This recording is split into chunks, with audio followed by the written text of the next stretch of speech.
dos meus amados irmãos. Apocalipse, o capítulo de número 4. Eu quero ler com os amados os versículos de número 1 e número 2.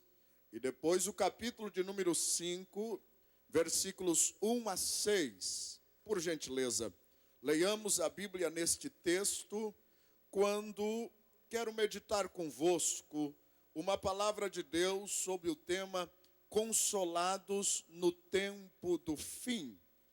Repita comigo, por favor. Consolados no tempo do fim. Visto que é o prisma deste congresso, o tema orientador é a que horas estamos do fim. E muitas mensagens foram faladas sobre o fim com muita maestria. E o Espírito de Deus marcou o meu coração nestes dias finais, com esta visão de Deus, consolados no tempo do fim. E eu desejo do profundo da minha alma que aquilo que o Espírito de Deus fez em mim na hora da oração, quando preparava esta mensagem, que isto possa ocorrer convosco esta noite, porque o Espírito de Deus me consolou profundamente. Eu assumo este lugar esta noite desejoso de que a consolação que veio sobre mim, sobre o meu coração, sobre o meu ministério, venha sobre a sua vida também esta noite.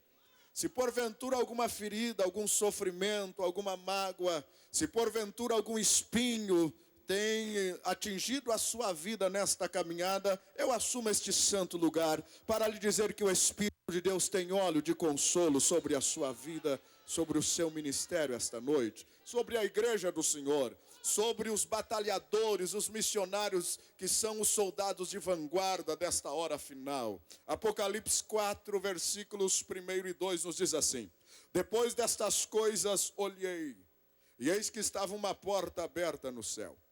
E a primeira voz que como de trombeta ouvira falar comigo disse: sobe aqui e mostrar-te-ei as coisas que depois destas devem acontecer. E logo fui arrebatado em espírito, e eis que um trono estava posto no céu, e um assentado sobre o trono. Capítulo 5, versículos 1 a 6. E vi na destra do que estava assentado sobre o trono um livro escrito por dentro e por fora, selado com 7 selos. E vi um anjo forte bradando com grande voz: quem é digno de abrir o livro e desatar os seus selos? E ninguém no céu, nem na terra, nem debaixo da terra podia abrir o livro, nem olhar para ele. E eu chorava muito, porque ninguém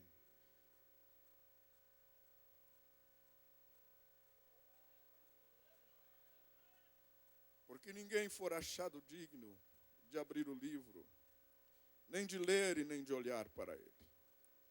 E disse-me um dos anciãos: não chores. Eis aqui o leão da tribo de Judá, a raiz de Davi, que venceu para abrir o livro e desatar os seus 7 selos. E olhei, e eis que estava no meio do trono e dos 4 animais viventes, e entre os anciãos um cordeiro, como havendo sido morto, e tinha 7 pontas e 7 olhos, que são os 7 Espíritos de Deus enviados sobre toda a terra. Amém.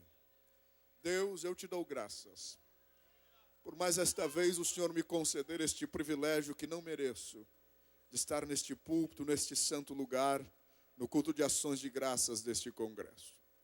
Queira pelo teu Santo Espírito usar-me como instrumento para atingir os teus propósitos nos corações esta noite. Que o teu povo aqui reunido possa ser consolado.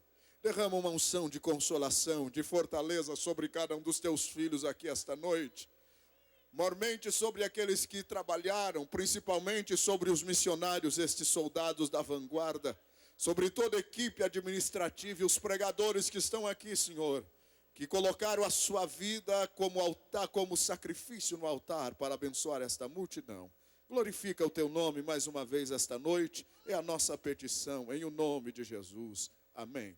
Queiram assentar, queridos, por favor. Meus amados e queridos irmãos, é bom nós salientarmos que dentro da visão ortodoxa de nossa teologia escatológica, digo, a visão do povo assembleiano, do povo pentecostal, o livro de Apocalipse se divide em 3 partes principais. O capítulo 1, que manifesta para João as revelações do Senhor e as coisas que aconteceram antes dele receber esta revelação extraordinária. Os capítulos 2 e 3, que são uma revelação da história da igreja, em seu sentido mais amplo no aspecto espiritual. Os capítulos subsequentes falam dos juízos de Deus que haverão de vir sobre a terra, e portanto fala das coisas que haverão de acontecer segundo a nossa compreensão doutrinária e teológica após o arrebatamento da igreja. Na verdade, eu quero centralizar pelo menos o início desta mensagem pensando sobre o pastor, o apóstolo, o missionário João, que foi o último dos apóstolos do Senhor, que permanecia então neste contexto histórico ainda vivo, daquele belo colegiado apostólico, aqueles 12 grandes poderosos homens de Deus. João foi o último de todos, e até por ser o mais novo, e nos narra a história que este homem morreu de morte natural, mesmo após todos os sacrifícios e os martírios que ele sofreu na ilha chamada Patmos. João, conhecido como o apóstolo do amor, e também o homem de maior intimidade pessoal com o Senhor, adolescente no dia da ressurreição, que fugiu no momento em que o Senhor foi preso e levado até o Getsemane, ainda permanecia firme na fé, renovado pela presença do Espírito Santo, mas sobretudo consolado pelas revelações que recebera do Senhor. É evidente que a situação da igreja já nos dias de João não era mais a mesma do ápice do início do cristianismo. Nós observamos nos capítulos das epístolas, nas revelações apostólicas, que a igreja já estava então a sofrer a influência de lobos devoradores, conforme Paulo declara na sua escritura, ou melhor, no registro de Lucas, em Atos dos Apóstolos capítulo 20, quando ele estava para se despedir da igreja de Éfeso. Ele vê pela visão espiritual, pela revelação, lobos devoradores entrando na igreja, e também todos os apóstolos são unânimes em avisar que a igreja haveria de sofrer ataques terríveis, principalmente de falsos ensinadores, falsos doutrinadores, de falsos líderes, falsos mestres e falsos pastores. E é o pastor Judas, um dos líderes da igreja em Jerusalém, que narra o sofrimento da igreja no que diz respeito a este ataque diabólico terrível. E ele narra estes falsos como nuvens sem água, sem conteúdo na sua vida espiritual, árvores infrutíferas, estão multiplicadamente mortos na sua vida de fé, como estrelas errantes que não têm um destino definido. E o pastor Judas também, unânime com os outros apóstolos, avisa a igreja que os dias futuros seriam dias de batalha espiritual. João já vivia nestes dias, ao escrever a sua revelação, as suas epístolas, o evangelho, o apocalipse, ele o fez de um prisma espiritual, porque ele foi o responsável, ele foi a ponte que ligou o colegiado apostólico aos pais da igreja. Coube a ele formar então a geração futura de líderes da igreja. Este homem foi levado por amor à fé, por amor à palavra do Senhor, a ilha chamada Patmos, nos dá o livro de Apocalipse, para experimentar então as agruras daqueles dias contra o cristianismo, contra a fé nascente,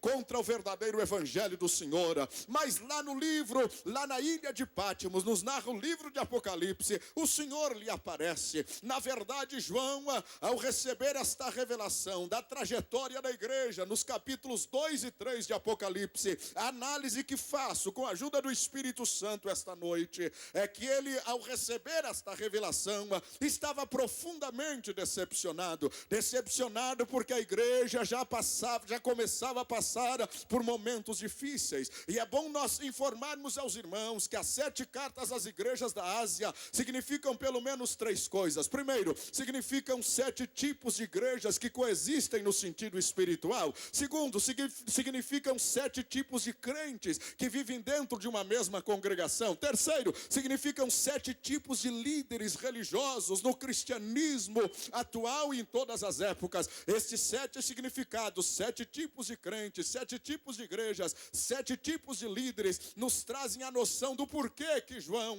necessitava receber esta revelação de Deus. Mas significa também 7 tempos na história da igreja. Estas 4 verdades ficam implícitas na doutrina, no ensino das 7 cartas à igreja da Ásia. E para João, aparentemente, a história não estava terminando bem, a história estava terminando mal. A igreja que ele tanto amou, que ele tanto amava, da qual ele era pastor, pregador, ensinadora, na sua visão, na visão recebida da parte de Deus, não estava terminando bem. E eu lhes lembro que a primeira igreja é Éfeso, que simboliza a igreja sofredora, o crente sofredora, que simboliza aqueles irmãos que, muito não obstante, iniciaram a fé, são atacados pela frieza espiritual. O amor estava em decadência, o amor dos líderes, o amor dos crentes, o amor de todos aqueles que haviam conhecido o princípio da fé estava em decadência. Éfeso, a igreja do amor decadente. Esmirna, a igreja do sofrimento, a igreja do martírio, a igreja que consegue permanecer firme e impoluta em meio às batalhas. Simboliza, portanto, 7 tipos de um líder, melhor dito, que consegue permanecer firme em meio à guerra. Simboliza o crente que, apesar das lutas, das dificuldades, permanece firme na sua caminhada de fé. Simboliza o missionário que, não obstante todos os ataques contrários, ele sabe que a maior honra é morrer por amor à sua fé, glória a Deus, e permanecer firme no lugar que Deus lhe colocou. Mas vem a igreja tipo Pérgamo, o crente tipo Pérgamo, que deixa se misturar com o mundo, e o mundanismo começa então a prejudicar a sua fé, o seu fervor espiritual, a sua vida de fidelidade. A igreja, o crente, o líder tipo Tiatira, que já está na prostituição espiritual, misturou-se completamente com o mundo, perdeu os valores espirituais e, consequentemente, a igreja de Sardo, aquela que morreu, o crente que morreu, o pregador que morreu, o missionário que morreu, conheceu Deus, conheceu todas as coisas boas da vida cristã, mas se intoxicou tanto com a vida contrária, transmitida por Tiatira, transmitida por Pérgamo, que esta intoxicação destruiu a sua vida. Eu quero declarar que o Espírito de Deus vai curar a sua vida e o seu ministério aqui esta noite. Esta intoxicação do diabo que está no teu ministério, na forma de doutrina que você aprendeu, que entrou na sua chamada, que entrou na sua maneira de adorar a Deus, no seu modus operandi, no seu modus vivendi, eu apresento o poder da palavra que restaura qualquer vida, restaura qualquer ministério, restaura qualquer grupo de crentes fiéis aqui esta noite, pelo poder da palavra. Eu começo a sentir a glória do Senhor aqui neste lugar, aleluia.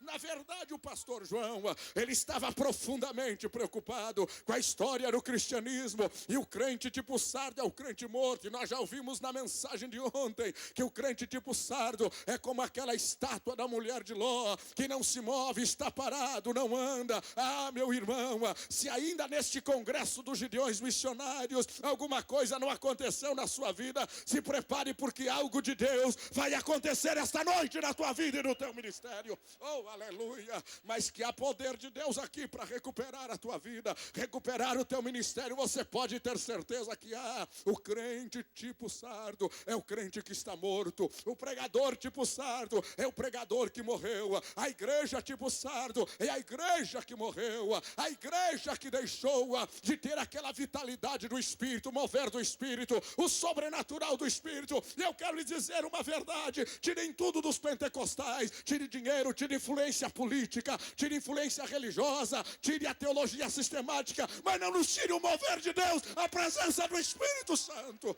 Não nos tire a glória do Senhor, não nos tire as lágrimas que são características dos nossos púlpitos, do nosso altar, não nos tire o coração quebrantado. Faça o que quiserem conosco, mas não nos tire aquilo que caracteriza a nossa vida, que é o mover de Deus entre nós, e a glória do Senhor se manifestando. Oh, aleluia. Se tirar isto de nós, meus irmãos, ou se nós viermos a perder isto, nós não somos mais o que nós deveríamos ser. Nós saímos do centro do plano de Deus, porque se existe alguma coisa que ainda vale, é saber que a glória de Deus está presente. Se existe alguma coisa que ainda vale, em meio a tantas lutas e decepções, é aquele momento que o coração aquece e a lágrima quente começa a cair no nosso rosto, e a nossa alma e o nosso espírito ficam elevado e relevado pela glória e pela presença do Senhor. Se tem alguém sentindo esta presença aqui esta noite, levante as suas mãos aos céus e glorifique e exalte o nome do Senhor.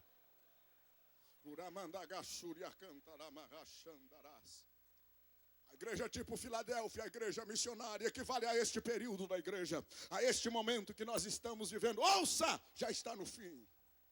Quem tem que fazer alguma coisa, faça agora.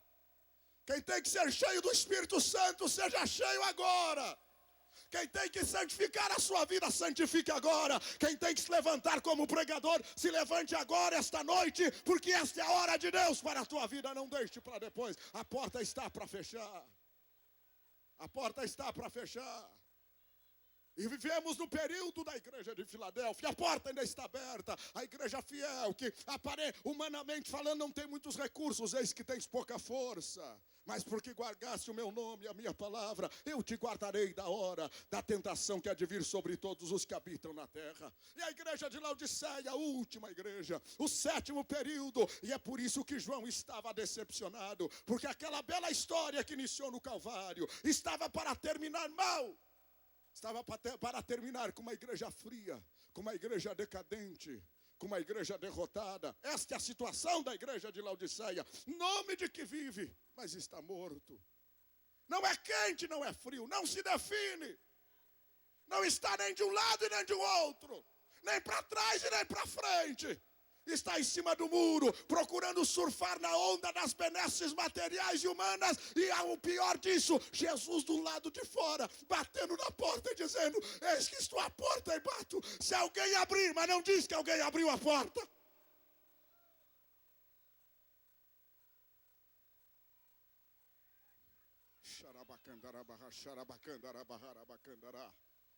Não diz que alguém abriu a porta. Ele ficou do lado de fora. E o Senhor insistindo na sua misericórdia. O Senhor insistindo em sua bondade. Eis que estou à porta e bato. Se alguém abrir, eu entro, eu quero fazer festa. Eu quero transmitir alegria. É a presença dEle que é a razão da nossa festa. É a presença dEle que é a razão da nossa alegria. Não são os nossos arroubos teológicos, o nosso preparo de oratória para pregar. Não é a nossa cultura teológica, nada disso. O que faz diferença aqui é a presença dEle neste lugar. É a presença dEle. Se você quer celebrar a presença dEle comigo, levante as tuas mãozinhas aos céus. Esqueça de tudo, esqueça de festa, esqueça de pregador, esqueça de nome importante, esqueça. E diga: Jesus, tu és a razão de tudo, tu és o centro. Diga, Jesus, eu te amo, eu te adoro. Diga alguma coisa bela, diga alguma coisa linda para Jesus. Eu quero ouvir.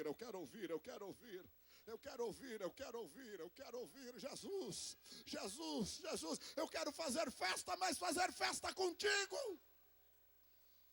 Não quero fazer festa sem a tua presença, ó Deus, ó meu Jesus. Que a tua presença se manifeste no meio desta multidão agora. Aonde houver um crente sofrido, temente, fiel, toca nele com a tua presença maravilhosa agora. Presença que fortalece, presença que renova, presença que enche, presença que reanima. É a presença dele. Eis que estou à porta e bato.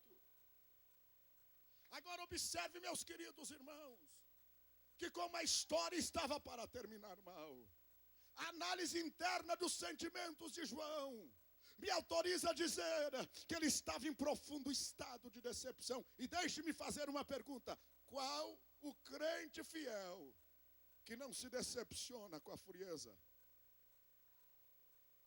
Quando já conheceu Deus, conhecer o Pentecoste de verdade, poder genuíno, a voz de Deus mesmo, quando não vê mais isso, parece que falta o ar. A pior coisa que tem para o crente é o culto ruim, quando termina mal o culto. Pode ter dinheiro no bolso, pode ter carro novo, pode morar no maior palácio aqui do Balneário Camboriú, mas se o culto for ruim, está tudo ruim. Agora, se não tem dinheiro no bolso, não tem casa nova, mas a presença dele se manifesta, tudo é boa, tudo é belo, tudo é lindo, tudo é glorioso.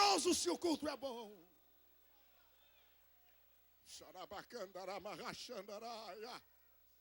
Podemos andar a pé, maltrapilho, mas se o culto foi bom, Jesus se manifestou, Ele falou, a voz dele nos consolou, tudo está resolvido. Quantos confirmam que isto é verdade? Levante a sua mão para o céu e podem dar glória a Deus. Agora, quando isto não acontece, o crente fiel, que conhece a Deus de verdade, que só está aqui porque Deus está, que só vem na igreja porque Deus está lá, quando a coisa esfria, irmão, e a coisa mais triste que há. É claro que o crente fiel sabe o que fazer, ele vai para a oração, mas nós somos humanos, nós temos direito a nos decepcionar, a nos angustiar e a perguntar por quê. E era assim que João estava, decepcionado, magoado.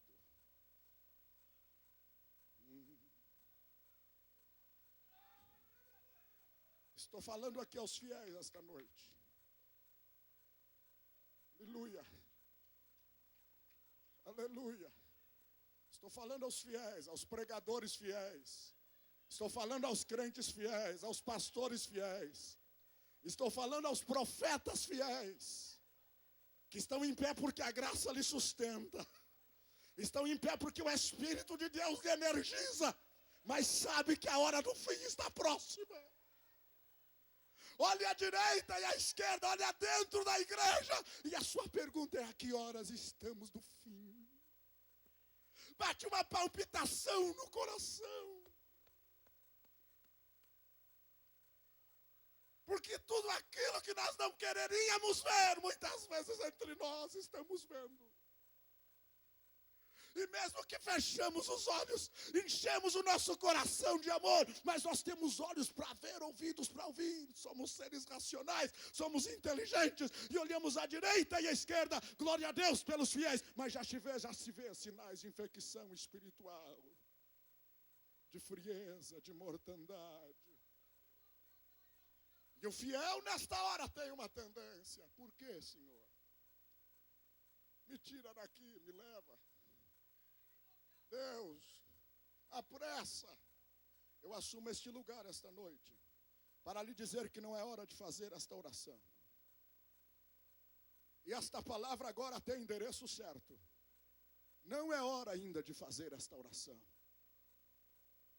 E eu quero lhe responder esta noite, pastor fiel, crente fiel, pregador fiel, líder de missões fiel, que tem sofrido seu ministério, missionário fiel, cantor fiel, que tem sofrido, e olha, Deus, para mim terminou tudo. Eu pensei que ia ser diferente. A minha perspectiva é outra. A minha expectativa não era esta, era outra.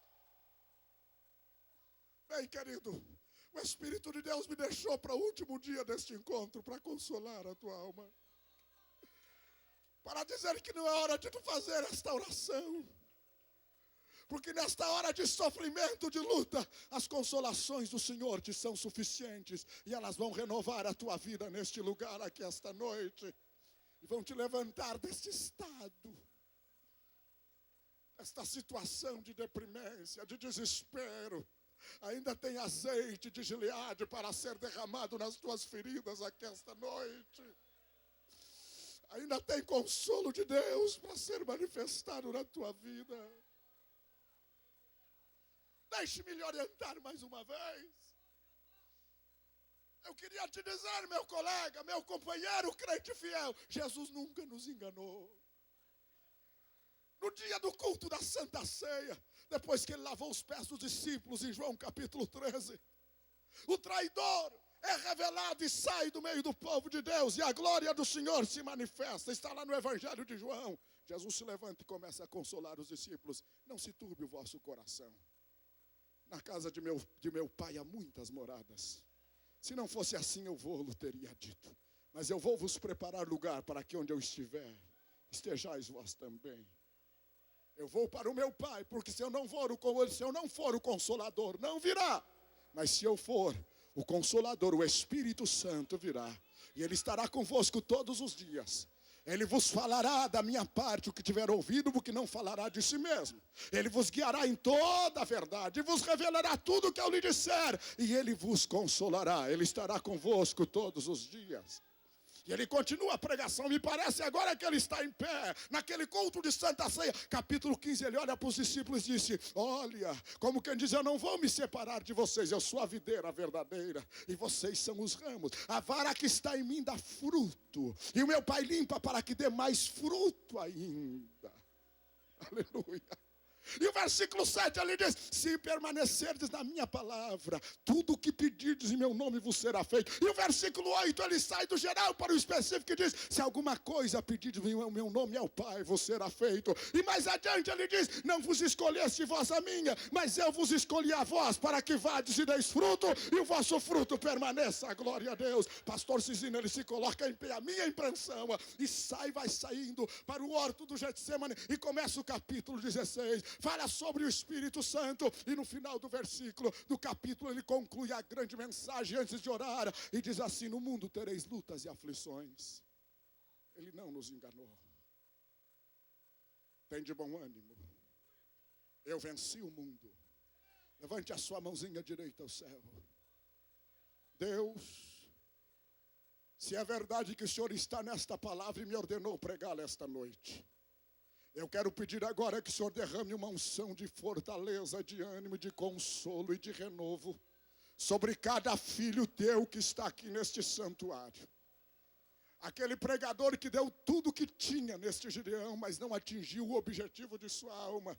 E ele está aqui triste, envergonhado até, sem querer enfrentar a multidão. Eu peço que o Senhor console ele agora e mostre a ele que o ministério dele não terminou. Deus, aquele cantor que veio aqui, não conseguiu cantar, fez o melhor de si, mas não alcançou a expectativa, está aqui profundamente desanimado. Aquele missionário que chegou aqui, Senhor, esperando algo mais, ainda não recebeu. Chegou do campo ao quebrado, ferido, magoado, entristecido, pensando em parar. Consola ele agora, anima. O Senhor disse, no mundo tereis lutas e aflições, mas tem de bom ânimo. O Senhor nos prometeu ânimo. Aquele crente fiel, sofredor, Senhor, que trabalhou e não alcançou o seu objetivo, foi ofendido, magoado, mal entendido, deu tudo que tinha de si, está aqui sem nada e ainda vazio. Eu peço que nesta mensagem o Senhor derrame consolo do céu. Cada mão erguida agora, Senhor. Eu peço que o Senhor envie um anjo do céu com um vaso de azeite para colocar azeite sobre cada vida agora, sobre cada coração, e que esta ferida pare de doer, que esta mágoa desapareça. No teu nome, que este espinho na alma, Senhor, seja anulado por gozo, por alegria. Quem crê, mova a sua mão. Quem crê que o Espírito de Deus lhe consola agora, derrama azeite sobre a sua vida. Se você crê, mova a mãozinha mais um pouquinho comigo, porque eu percebo e recebo de Deus agora para declarar a autoridade do céu, para que você seja consolado neste instante agora. Há um anjo de Deus, eu profetizo, caminhando no meio desta multidão, tocando a sua ferida, sarando a sua alma, aleluia, arrancando os espinhos de tristeza. Receba consolo e alegria de Deus neste momento, fortaleza para o seu ministério. Olha aí a unção de Deus vindo sobre a sua vida outra vez. Olha aí a alegria de Deus vindo sobre o seu coração outra vez. Se você crê, receba. Só quem crê, receba.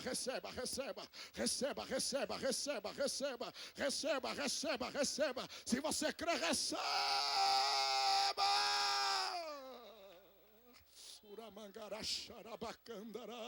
Mais um pouquinho de consolo, de óleo. Eu quero que você estenda esta mão abençoada sobre o ombro da pessoa que está perto aí, sobre o que estiver mais perto. Olhe bem dentro dos olhos dele e disse: tenha bom ânimo. Profetize sobre ele, receba ânimo de Deus.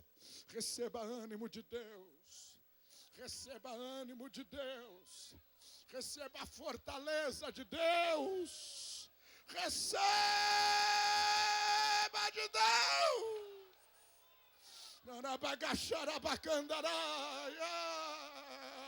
Receba consolo de Deus. Consolo, consolo.